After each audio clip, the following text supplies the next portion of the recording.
Орой минь төрье. За би өнөөдөр ямар мэдээлэл оруулах вэ гэхлээр жолооны үнэлэхний талаар мэдээлэл оруулъя. За тэгээд хэрхэн элжин бүутуныг даруулах талаар мэдээлэл оруулнаа. За тэгээд би өөрөө бол элжин, ижүн хоёулангийн даруулсан байгаа.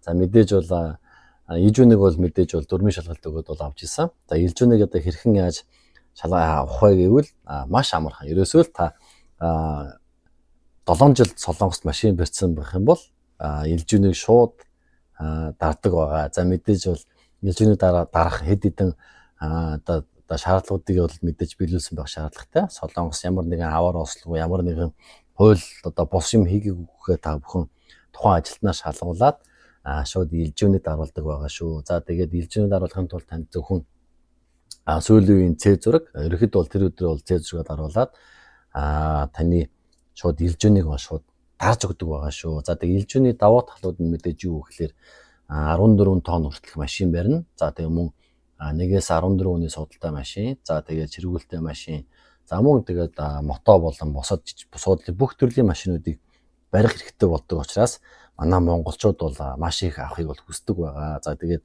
хэрв та Солонгост 7 жилийн хугацаанаас дээш машин барьсан тохиолдолд та элжүнийг ямар нэгэн асуудалгүй даруулдаг байгаа шүү. За энийг бол хэн болгон бол сайн мэдээд байдаггүй байгаа. Та бүхэн мэдээд аваарай. За тэгээд би өшөө олон гой мэдээллүүдийг оруулах болно. Над тулгарч ирсэн гой асуудлуудыг яриад гой мэдээллүүдийг оруулах болно. За та бүхэн элжүнээ даруулаад жолоогоо бариарай. Баярлалаа та бүхэндээ. Сайхан